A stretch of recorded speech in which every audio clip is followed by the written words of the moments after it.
totally believe in what we're doing, and I think it's the most important thing that I can be doing right now. There are so many people who are sick, and if this can help them, people have to know about this.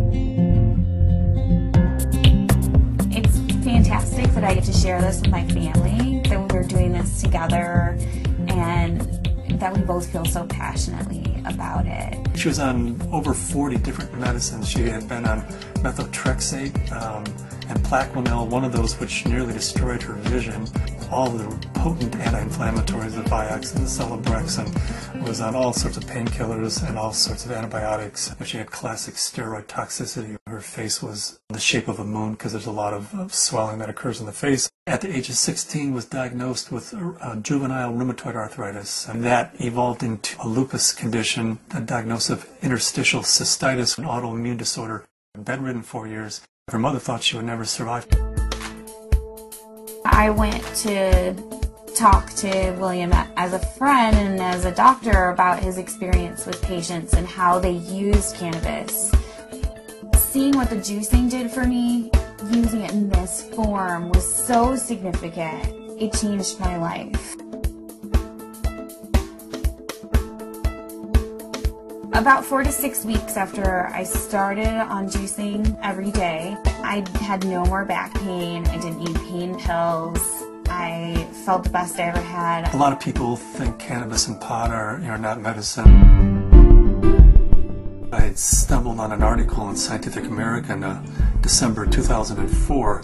They had an article on marijuana as the brain's own marijuana, and they introduced the idea that the body produces compounds that are very similar to those found in marijuana or cannabis. Cannabis actually goes upstream. It provides feedback from the postsynaptic nerve to the presynaptic nerve, which was unheard of in neurochemistry. I mean, all neurotransmissions were unidirectional, and all of a sudden, swinging against the force of that are those little cannabinoid molecules that tie the whole system together. The phyto-cannabinoids from this plant augment the body's attempt to restore and increase function to a normal level. So it mimics the regulatory system of cellular physiology.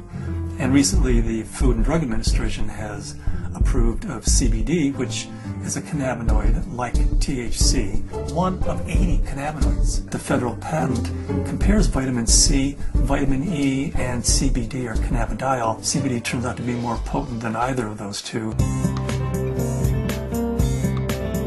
The thing that I warn my patients of is, if you're going to be juicing this flower and this leaf, and you're going to be doing this high-dose, non-psychoactive cannabinoid dietary approach, please do not heat it.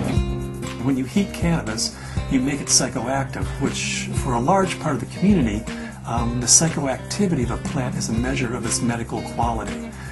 But it's really quite the inverse. If you heat or age cannabis in any way, you're destroying some of the medicinal properties of it. To use the plant effectively, we have to use it the way it evolved over 34 million years, which is raw. Because when it's raw, the THC is bound up as THC acid.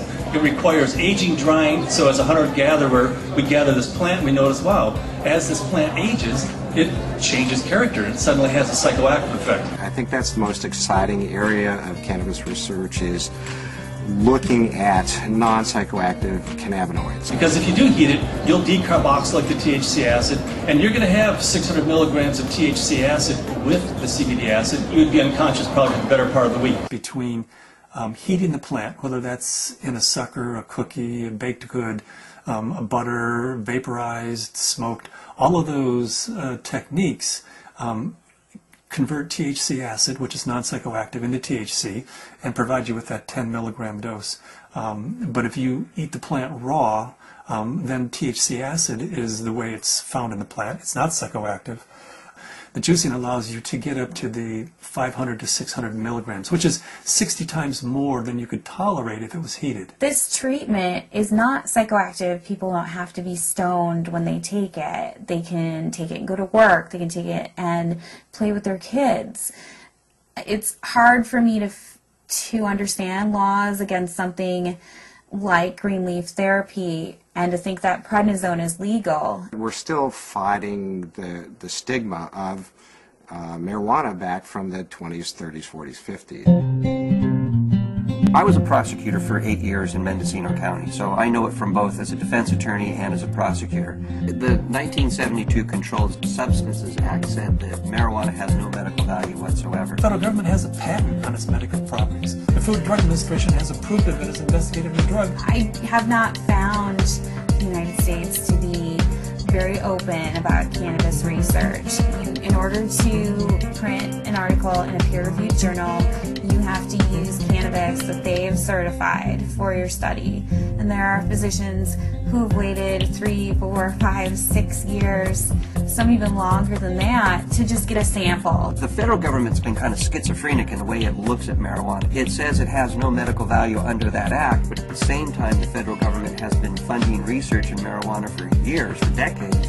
And they've even patented certain strains of marijuana because they recognize it has that medical value. The California Narcotic Officers Association does not believe in medical marijuana. They believe it's all a big scam, and that's how they train law enforcement officers. Law enforcement is allowed to take a percentage of all assets that are forfeited and seized under the state and federal asset forfeiture law.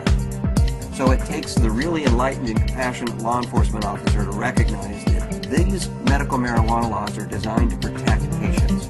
I was trained when someone had marijuana, you took them to jail. There wasn't a medicine use for marijuana. It's an illegal substance, and people went to jail for it. In 1996, California took a huge leap. I didn't support Proposition 215 because of the education I had, the experience I had, and what I had seen through the illegal marijuana gardens that I had seen throughout my career. Since 1996, I have changed my opinion somewhat. I believe there is a very clear medicinal use for marijuana. That being said, I believe that there are a large percentage of people who use marijuana as an excuse to either make profits or for recreational. The people who use marijuana for the true intended use that the voters passed, medicinal, I'll do everything I can to support their rights. There's many more things that law enforcement can be focused on than medicinal marijuana. And I don't want to give the impression at all that I support people who are growing marijuana for medical purposes 364 days of the year, and then one day a year they make a big sale for a couple $100,000, and they're a commercial seller that one day of the year. They're the people who are causing problems for the people who really and truly need and can use medical marijuana.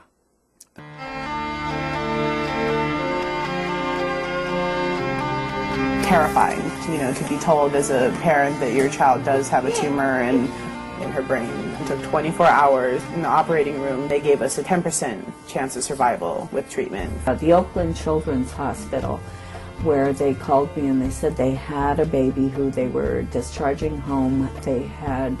This baby had completed all treatment that would be useful for it, had brain tumor, had surgery, had radiation and chemo, and the tumors were still growing and still multiplying, and therefore they said to the parents, just take this baby home and make it comfortable, because there's nothing more that we know that will help its condition. Started to accept to the point where the illness had taken her and us, and try and find some acceptance. A month went by and I got in contact with the family, and they said, well, we just came back from Children's Hospital. They did a CAT scan. The tumors have shrunk and there are fewer of them. And they said, I'll tell you what we've been doing. We've been juicing the fan leaves of the marijuana plant and giving our baby a shot glass of this juice every day. This is like this wonderful hospice story. She is no longer on hospice. I brought the oxygen concentrator back. It's just one of those wonderful success stories. The plant is a pretty amazing plant because it appears that the juice of this plant is saving this baby's life. Here we have something that can really change people's lives. I mean, I was laying in bed, catheterized, thinking that physicians were just trying to make me comfortable. They really didn't think that there was anything more that they could do, and that I may not live to be 30, which I am now. That was the best I could hope for. the best I could hope for was taking enough methadone and Percocet every day that I just didn't feel anything at all. I had gotten in touch with Dr. Courtney because we had received a doctor's recommendation from one of his patients, and in it asked that they start juicing the leaves and having capsules and a few other items which I didn't know anything about. So after I contacted him, I was really excited to hear that there might be some other alternatives to the smoking of the cannabis. These are friends we've had in the past year. They said, your father's not the same as he was when we first met him, and he seems to be much more alive and much, doing a lot more and more active. And I had informed them that it was because of the juice that he had been taking. Right after we started juicing, that he seemed to be more active. We would do things out in the garage more, and he wouldn't spend so much time in his chair.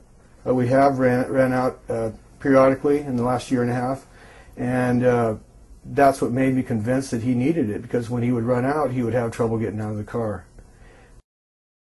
I had 4 doctors tell me that I should have a hysterectomy. You either have no ovaries, or at the very least you're sterile. That my endometriosis was so bad I would never be able to have a child. Despite very potent birth control, despite being sterile, Zahaya decided she was going to come join the party.